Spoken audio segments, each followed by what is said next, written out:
CM Siddaramaiah ವಿರುದ್ಧ ಮಾಟ ಮಂತ್ರ ಪ್ರಯೋಗ ಆಗಿದೆಯಾ? ಸಿಎಂ ಸಿದ್ದರಾಮಯ್ಯ ಸಹಾಯಕತೆಗೆ ಅದೇ ಕಾರಣನಾ? ಸಿಎಂ ಸಿದ್ದರಾಮಯ್ಯ ಅಸಹಾಯಕತೆಗೆ ಮಾಟ ಮಂತ್ರ ಕಾರಣನಾ? ಸಿದ್ದರಾಮಯ್ಯ ಅವರಿಗೆ ಮಾಟ ಮಂತ್ರ ಆಗಿದೆಯಾ? ಕೆಎನ್ ರಾಜಣ್ಣರಿಂದ ಸಂಚಲನ ಮೂಡಿಸುವ ಸ್ಫೋಟಕ ಆರೋಪ ಇದು. ಸಿಎಂ ಸಿದ್ದರಾಮಯ್ಯ ಬಗ್ಗೆ ಅಸಹಾಯಕ, ಇದಕ್ಕೆ ಮಾಟ ಕಾರಣ ಆಗಿರಬೇಕು.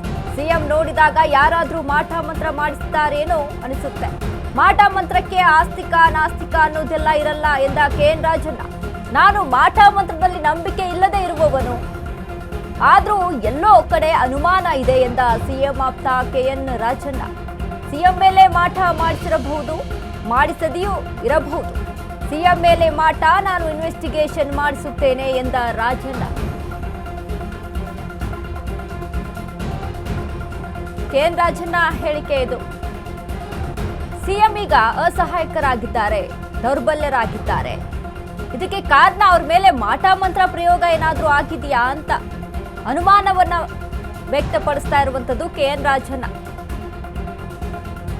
ತುಂಬಾ ಅಸಹಾಯಕತೆಯಿಂದ ನಡ್ಕೊಳ್ತಾ ಇದ್ದಾರೆ, ಅಸಹಾಯಕರಾಗಿದ್ದಾರೆ.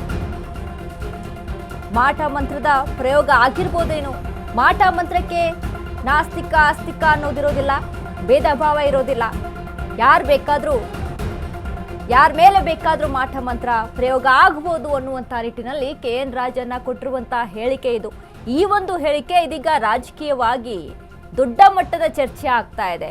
ಇನ್ವೆಸ್ಟಿಗೇಷನ್ ಮಾಡಿಸ್ತೀನಿ, ನಾನು ಮಾಟ ಮಂತ್ರ ಆಗಿರಬಹುದೇನೋ, ಇದ್ರ ಬಗ್ಗೆ ನಾನೊಂದಿಷ್ಟು ತನಿಖೆಯನ್ನ ನಡೆಸ್ತೀನಿ ಅನ್ನುವಂಥ ನಿಟ್ಟಿನಲ್ಲಿ ಕೆಎನ್ ರಾಜಣ್ಣ ಮಾತನಾಡಿದ್ದಾರೆ. ನನ್ನ ಬಹುದಲ್ಲೂ ನಾನು ಮೊನ್ನೆನೇ ಹೇಳಿದ್ದೇನೆ, ಅಸಹಾಯಕರಿದ್ದಾರೆ ಅಂತ ಹೇಳಿದ್ದೇನೆ. ನಾನು ಒಂದೊಂದ್ಸರಿ ಸಿಎಂ ಇಷ್ಟೊಂದು ಅಸಹಾಯಕರ ಆಗ್ತಾ ಇದಾರಲ್ಲ ಅಂತಕ್ಕಂಥದ್ದು ನೋಡಿದಾಗ ಯಾರಾದ್ರೂ ಮಾಟ ಮಂತ್ರ ಮಾಡಿಸ್ಬಿಟ್ಟವ್ರೇನೋ ಅವ್ರ ಮೇಲೆ ಸ್ವಲ್ಪ ವಿಚಾರ ಮಾಡ್ತಾ ಇದ್ದೀನಿ. ಆಸ್ತಿಕರೋ ನಾಸ್ತಿಕರೋ ನೋಡ್ರಿ, ಆಸ್ತಿ ಯಾವಾಗ್ಲಾದ್ರೂ ಕೂಡ ಮನುಷ್ಯನ ಮೇಲೆ ಏನಾದ್ರು ಪರಿಣಾಮ ಆಗ್ಬೇಕು ಅಂದ್ರೆ ಅವ್ರು ಆಸ್ತಿಕರೇ ಆಗಿರ್ಬೇಕು ಅಂತಲ್ಲ, ಅಥವಾ ನಾಸ್ತಿಕರಾಗಿರ್ಬೇಕು ಅಂತನೂ ಅಲ್ಲ. ಬರ್ತಕ್ಕಂಥ ತೊಂದರೆ ಯಾರನ್ನೂ ಬಿಡೋದಿಲ್ಲ. ನನ್ನ ಬಹುದಲ್ಲೂ ನಾನು ಮೊನ್ನೆನೇ ಹೇಳಿದ್ದೀನಿ, ಅಸಹಾಯಕರಿದ್ದಾರೆ ಅಂತ ಹೇಳಿದ್ದೇನೆ. ನಾನು ಒಂದೊಂದ್ಸರಿ ಸಿಎಂ ಇಷ್ಟೊಂದು ಅಸಹಾಯಕರ ಆಗ್ತಾ ಇದಾರಲ್ಲ ಅಂತಕ್ಕಂಥದ್ದು ನೋಡಿದಾಗ ಯಾರಾದ್ರೂ ಮಾಟ ಮಂತ್ರ ಮಾಡಿಸ್ಬಿಟ್ಟವ್ರೇನೋ ಅವ್ರ ಮೇಲೆ ಸ್ವಲ್ಪ ವಿಚಾರ ಮಾಡ್ತಾ ಇದ್ದೀನಿ. ಆಸ್ತಿಕರೋ ನಾಸ್ತಿಕರೋ ನೋಡ್ರಿ, ಆಸ್ತಿ ಯಾವಾಗ್ಲಾದ್ರೂ ಕೂಡ ಮನುಷ್ಯನ ಮೇಲೆ ಏನಾದ್ರು ಪರಿಣಾಮ ಆಗ್ಬೇಕು ಅಂದ್ರೆ ಅವ್ರು ಆಸ್ತಿಕರೇ ಆಗಿರ್ಬೇಕು ಅಂತಲ್ಲ, ಅಥವಾ ನಾಸ್ತಿಕರಾಗಿರ್ಬೇಕು ಅಂತನೂ ಅಲ್ಲ. ಬರ್ತಕ್ಕ